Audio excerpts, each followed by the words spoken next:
Hey family, I just want to talk to you about how to get ready for this Sunday at Pocosin Baptist Church.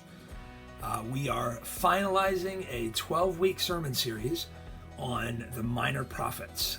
So it has been, for me personally, a great joy to dive deep into these books together with you. I've learned a ton myself as I've walked through and prepared these sermons, and I'm excited to wrap it up this Sunday with the last book of the Old Testament, which is the book of Malachi. It's written probably around 460 BC. God's people have, of course, we know they were exiled by the Babylonians. The Persians then came in and defeated the Babylonians, and under King Cyrus, the king of Persia, the deported exiles were sent back home. And since then, Haggai's preached, Zechariah's preached, Ezra's had his ministry, Nehemiah has had his ministry, the temple's been rebuilt, the walls have been rebuilt, and the people in Judah and Jerusalem have kind of settled into a new normal, and they've settled into some old bad habits about worship.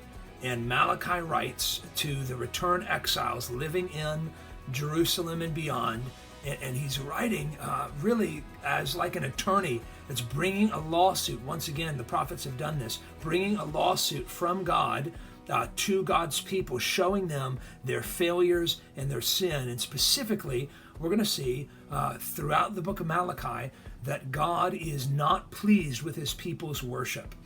So the question we're going to ask this Sunday is, does it matter how we worship God? And if you read the book of Malachi, I think you'll find out pretty quickly that it does. He actually does care how we worship him. I want to encourage you to spend some time this week to sit down and read through the whole book of Malachi. It's only 4 chapters. It won't take you long. And you'll notice as you read through there a number of various arguments that God brings against his people where he's concerned about their worship.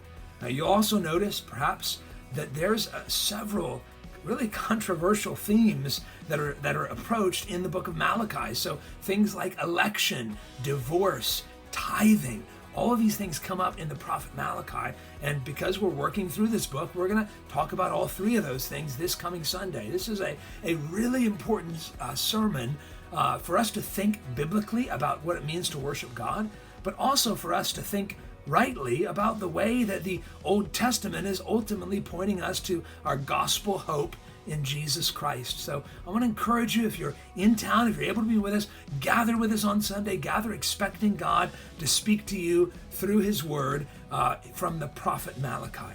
On Sunday night, we'll resume our table talk gathering, so we encourage you to come for the conversation, stay for the fellowship.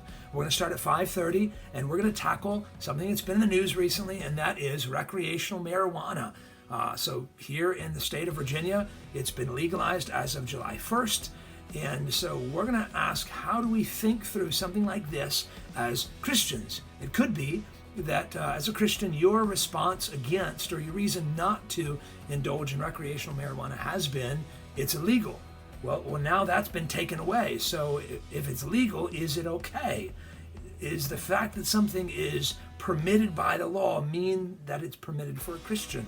Those are the questions we're going to answer this Sunday night. The elders have put together a little resource for you that we hope to give to you. We also have a personal story we want to share with you, and we hope to help you think biblically through things like this that the Bible doesn't explicitly mention. I think you'll be greatly helped if you make it a priority to be back with us Sunday night at 5:30. All this is coming up this weekend, and we hope that you will be with us, excited to hear God speak to you.